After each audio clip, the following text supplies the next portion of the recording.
vous écoutez RTL. Il est exactement 8h. RTL Matin, Bernard Poirette et Yann Boucherie pour le journal. Yann, bonjour. Bonjour Bernard, bonjour à tous. Les portes des bureaux de vote viennent d'ouvrir à l'instant même, il y a 40 secondes, et 47 millions d'électeurs français sont appelés à désigner leurs 577 prochains députés. Premier tour des élections législatives pour lequel la participation sera l'une des clés. Un scrutin sous haute surveillance, toujours en cette période d'état d'urgence. Les victimes du terrorisme dans tous les esprits à Nice. Un mémorial provisoire a été inauguré un mois avant les commémorations de l'attentat du 14 juillet dernier. Destin croisé hier soir de deux générations d'artistes, les vieilles canailles, Hallyday, Dutronc-Mitchell remontés sur scène près de Lille. Dernier concert avant séparation des frérots de la Vega dans leur fief de Bordeaux. Et puis les sports, la tornade Ostapenko victorieuse hier à Roland-Garros. Zidane, meilleur entraîneur de club, c'est le résultat de notre baromètre Odoxa Winamax RTL. Depuis 20 ans, l'abstention est en hausse constante au premier tour des législatives. En 2012, elle était à 42,8%. Les Français vont-ils se mobiliser et donner une majorité au nouveau président Emmanuel Macron? Tel est l'enjeu principal du scrutin. Nous allons prendre tout de suite la direction de Marseille pour voir si les électeurs sont présents à l'ouverture des bureaux de vote. Hugo Hamelin, vous êtes à l'école Vincent Leblanc dans la 4e circonscription, très disputée, on le sait. Bonjour. Bonjour. Alors sentez-vous un frémissement alors que les premiers bulletins doivent tomber dans les urnes? Eh bien écoute, pour l'instant pas de bulletins dans les urnes, mais les premiers électeurs viennent d'arriver. Effectivement, c'est plutôt calme ici dans cette école qui regroupe 3 bureaux de vote, 960 électeurs inscrits sur les listes. Les assesseurs sont arrivés il y a quelques minutes désormais, heureusement. Vous le savez, chacun représente un parti, mais attention, pas de débat entre eux comme explique Cécile. À partir de 8h, je parle jamais de politique. Jamais. J'éteins mon téléphone portable. Parce qu'on peut influer le vote des électeurs, c'est ça qui est grave. S'il y en a un qui a un peu plus de gouaille, ça peut influer les électeurs, donc c'est pas faisable. Voilà, les bulletins de vote ont été installés dans leur petit casier, les textes réglementaires affichés, et puis chaque assesseur va avoir son rôle, c'est ce qu'explique Marianne. Eh bien, pour l'instant, nous n'avons pas défini les rôles des assesseurs. Eh bien, par exemple, il y a la personne qui s'occupe de contrôler l'identité des gens. Il y a celle qui s'occupe des signatures. Évidemment, une personne pour dire à voter. Et puis, actionner la manette pour que l'enveloppe descende dans l'urne transparente. Voilà. Voilà, il fait très beau aujourd'hui à Marseille. Pour l'instant, pas de file d'attente devant ce bureau de vote, mais les premiers électeurs, je vous le disais, viennent d'arriver désormais. Merci Hugo Hamelin à Marseille. Pour RTL, à noter que les bureaux ferment à 18h, sauf dans les grandes villes où ils seront ouverts jusqu'à 20h. Parmi les préoccupations des autorités pour le bon déroulement du scrutin, évidemment, figure la question cruciale de la sécurité. On a vu en Grande-Bretagne comment les terroristes ont frappé samedi dernier à 5 jours des élections législatives. La surveillance des bureaux de vote sera donc très forte. Guillaume Chiez, les principales mesures qui ont déjà fait leur preuve ont été renouvelées par Gérard Collomb. Eh bien, le ministre de l'Intérieur a décidé de reconduire exactement le même dispositif que lors de l'élection présidentielle. Plus de 50 000 policiers et gendarmes sont mobilisés aujourd'hui pour sécuriser les bureaux de vote. Ajoutez à cela les militaires de l'opération Sentinelle, ainsi que les policiers municipaux déployés selon les besoins de chaque ville. Les forces d'intervention, RAID, GIGN, BRI seront également en alerte pour immédiatement intervenir en cas d'attaque. Gérard Collomb a également diffusé une note au préfet en début de semaine, un document dans lequel le ministre de l'Intérieur rappelle les mesures de prévention à prendre pour sécuriser les bureaux de vote. Des patrouilles de police visibles aux abords des bâtiments, un nombre d'entrées restreint au maximum pour que tout se passe pour le mieux autour des 67 000 bureaux de vote ouverts aujourd'hui. Les précisions de Guillaume Chiez, la rédaction de RTL évidemment mobilisée pour ce premier tour, édition spéciale de 19h à 22h, présentée par Marc-Olivier Fogiel avec autour de lui les plus grandes signatures politiques de la rédaction. Élection oblige, c'est Gilles Kepel, spécialiste du terrorisme, qui sera l'invité du grand jury RTL Le Figaro LCI. Rendez-vous à 12h40 autour d'Olivier Mazerolle. C'est dans ce contexte de risque terroriste que Nice se prépare à commémorer l'attentat du 14 juillet dernier qui, je vous le rappelle, avait fait 86 morts. Un mémorial provisoire a ainsi été inauguré en fin de semaine dans les jardins de la Villa Masséna, à 2 pas de la promenade des Anglais. Émilie Petitjean était présente. La présidente de l'association Promenade des Anges a perdu son petit garçon dans l'attentat. Elle s'est confiée au micro RTL de Mickaël Lefebvre.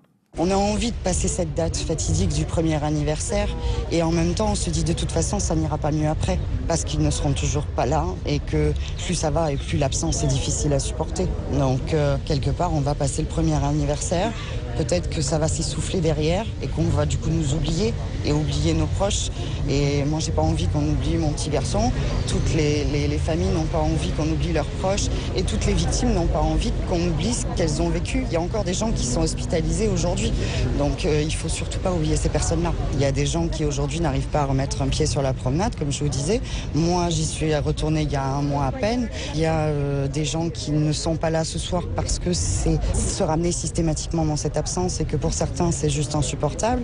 Il y en a qui ont besoin de ça, donc ils sont là. C'est très divers, très très divers. Émilie Petitjean, la présidente de l'association Promenade des Anges, au micro RTL de Mickaël Lefebvre. L'agresseur au marteau du policier devant Notre-Dame a été mis en examen hier et placé en détention provisoire. Selon le procureur de Paris, François Molins, l'étudiant algérien de 40 ans était un djihadiste néophyte récemment radicalisé sur Internet. Le collège Lucie Aubrac incendié cette nuit dans le quartier de la Villeneuve à Grenoble. Un groupe de jeunes aurait pénétré par effraction et mis le feu à des pneus. Les dégâts sont très importants. Beaucoup d'entre vous se souviennent peut-être de leur premier micro-ordinateur. Eh bien aujourd'hui, c'est véritablement le premier micro-ordinateur de l'histoire avec un grand H qui va être vendu aux enchères près de Tours. Il s'agit d'un Micral N conçu en 1972, l'un des 5 derniers exemplaires connus de cet appareil historique. C'est lui qui a inspiré les modèles suivants d'IBM et d'Apple. Il sera donc vendu au plus offrant au château d'Artigny avec une mise à prix de 20 000 €. Émeric Rouillac, le commissaire-priseur au micro RTL de Christian Panvert. C'est l'un des 5 derniers exemplaires connus du premier micro-ordinateur. Lorsqu'en 1986, au Museum of Computer à Mountain View, dans la Silicon Valley, les inventeurs du monde entier viennent en disant « c'est moi qui ai inventé le premier micro-ordinateur », il y a un jury qui organise le concours. Et dans ce jury, il y a Steve Wozniak. Steve Wozniak, avec Steve Jobs, c'est lui qui a fondé Apple. Ils prennent en revue tous les ordinateurs qui arrivent des 4 coins du monde, et finalement, celui qui remporte la palme d'or, c'est le Micral N. En 1972, François Gernel crée le premier micro-ordinateur conçu sur un microprocesseur. 3 ans après, IBM, 5 ans après, Apple sortent à leur tour des micro-ordinateurs. Et aujourd'hui, le savoir-faire, la technologie, l'innovation sont aux États-Unis et plus en France, là où c'était né. Émeric Rouillac, le commissaire-priseur au micro RTL de Christian Panvert. Un mot de l'actualité à l'étranger. En Grande-Bretagne, Theresa May poursuit ses discussions pour rechercher une majorité au Parlement.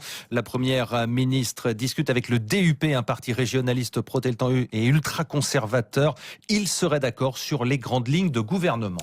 Hier soir, pendant que les vieilles canailles enflammaient le stade Pierre-Mauroy de Villeneuve-d'Ascq, près de Lille, les frérots de la Vega, eux, tiraient leur révérence à Bordeaux. Oui, le duo avait donné rendez-vous à ses fans de la première heure dans sa région d'origine avant de se séparer et de laisser chacun donc voler de ses propres ailes. Jean-Marc Terrier, vous avez assisté à ce dernier concert commun.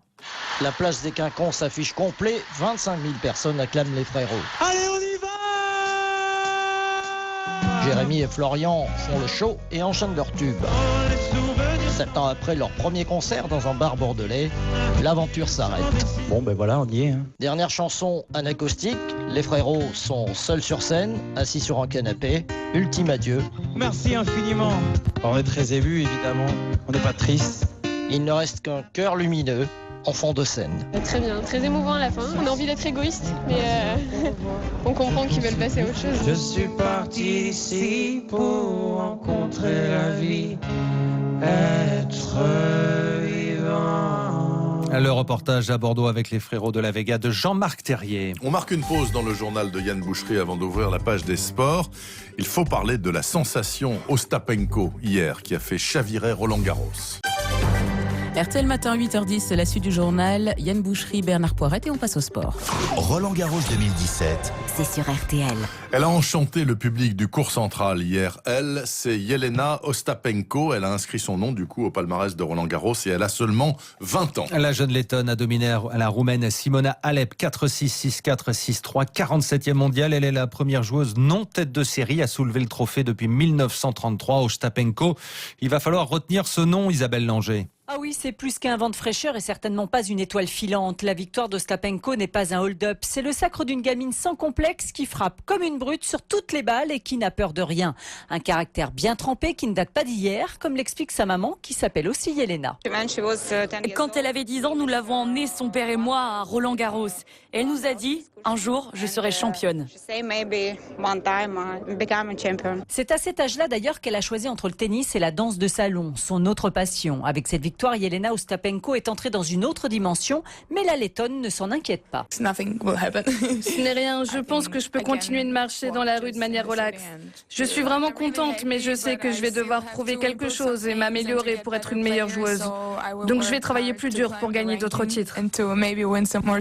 À commencer par Wimbledon dans quelques semaines, un tournoi qu'elle a déjà gagné chez les juniors. Isabelle Langer à 15h aujourd'hui, place à la finale homme. Le Suisse Wawrinka, victorieux porte d'Auteuil en 2015, défiera l'Espagnol Nadal, déjà lauréat 9 fois à Roland-Garros. Une finale à vivre en fil rouge, bien sûr, sur RTL. En football, les Bleus pensent leur plaie à Clairefontaine. Journée à huis clos hier après la défaite en Suède 2-1 et les critiques qui se sont abattues sur l'équipe de France et son sélectionneur Didier Deschamps. Sélectionneur, un poste que les Français verraient bien dévolu à Zinedine Zidane après le Mondial 2018.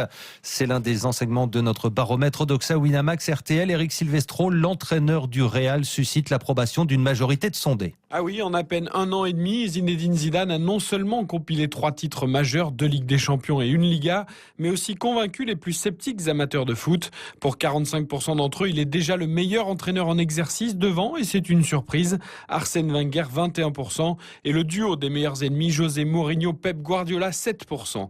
Parmi les techniciens français de l'histoire, il est certes encore loin d'Aimé Jacquet, champion du monde 98, 16% contre 42, mais devance déjà Didier Deschamps d'1 point. D'ailleurs, 72% des Français souhaitent que Zizou devienne le sélectionneur de l'équipe de France après la Coupe du Monde 2018. Éric Silvestro, en bref, le PSG aurait lancé une grande offensive sur Kylian Mbappé. Selon le journal L'Équipe, le nouveau directeur sportif parisien aurait pris contact avec l'entourage de la pépite monégasque. En Formule 1, Lewis Hamilton sur Mercedes s'élancera en pole position du Grand Prix du Canada. Départ ce soir 20h. Et puis, un résultat de rugby. Le 15 de France a été corrigé 37-14 par les Springboks hier à Pretoria pour leur premier test match de la tournée en Afrique du Sud. Merci Yann Boucherie. Vous revenez à 10h pour votre prochain journal.